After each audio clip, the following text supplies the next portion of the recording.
Before we talk about success, before we talk about triumph, victories, riches, or fame, let's talk about darkness. Let's talk about the nights that felt endless, the mornings that brought no hope, and the days that seemed to drag on with nothing but pain, rejection, and loss. Let's talk about Daniel Gray, a man whose name you will come to know not because he was born a king, not because he inherited wealth, and certainly not because life handed him opportunities on a silver platter. No. Daniel Gray was born where hope seemed a stranger, where survival itself was an achievement.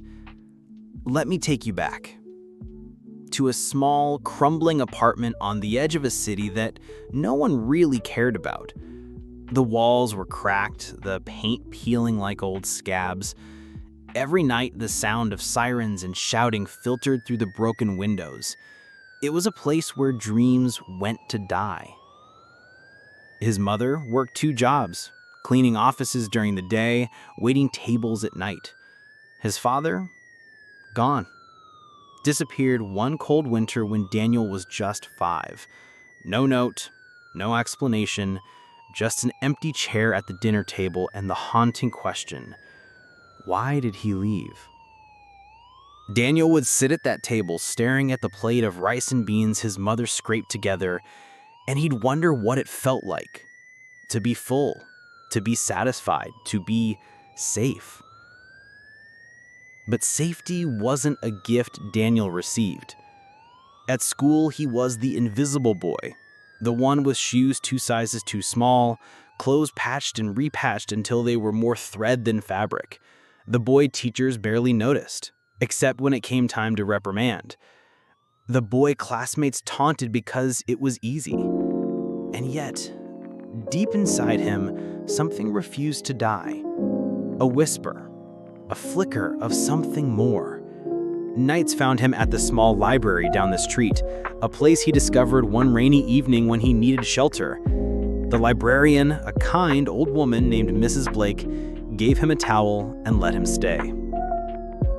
He kept coming back, not because the books could feed his stomach, but because they fed his mind. Daniel devoured every story of heroes, inventors, explorers. He read of Abraham Lincoln's poverty, of Oprah's struggles, of Mandela's prison. In each tale, he found a piece of himself. Still, life didn't get easier. At age 12, he took up odd jobs, washing cars, delivering newspapers, cleaning yards, anything to help his mother. At 15, he watched his mother collapse from exhaustion, a hospital bill that would haunt him for years, a debt that felt heavier than the world. And then came the moment. Every success story has one, the breaking point. For Daniel, it was a night like any other. The rain was falling hard, and he stood under the awning of a closed shop, soaked, cold, and angry. Angry at life, angry at the world, angry at himself. And in that moment, with thunder roaring above him, he made a promise that would change everything. I don't care how long it takes. I don't care how many times I fail. I will not live like this forever. I will rise. That promise burned brighter than the lightning that night. It became his North Star. But promises alone don't build empires. And Daniel's journey was only beginning. In the hours that follow, I will take you through Daniel's incredible climb, from the streets to the boardroom, from invisible to unstoppable. But before we rush to the victories, let's sit with his struggle. Let's remember what it means to begin at rock bottom. To wake up each day with no assurance, no safety net, and only the fire within you to keep you going. Because success, my friends, is not built in moments of comfort. It is forged in the fires of adversity. Picture it. Daniel at 17, studying at night under the flickering streetlights because there was no electricity at home. Daniel at 18, rejected by job after job because of his shabby appearance, yet never giving up. Daniel at 19, starting his first small business, a street food cart with borrowed money and sleepless nights. Every setback was a lesson, every failure a stepping stone.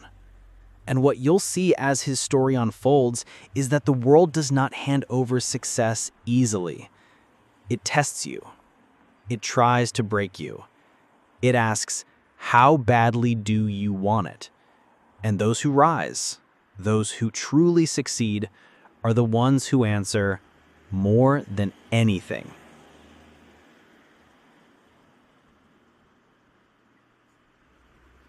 So, as you listen, I want you to think of your struggles, your moments of doubt, the nights you cried in silence, the times you felt invisible, small, broken. This story is not just about Daniel Gray. It's about you. Because we all have our storms. But in every storm is a seed of greatness waiting for the sun. And Daniel? He found the sun.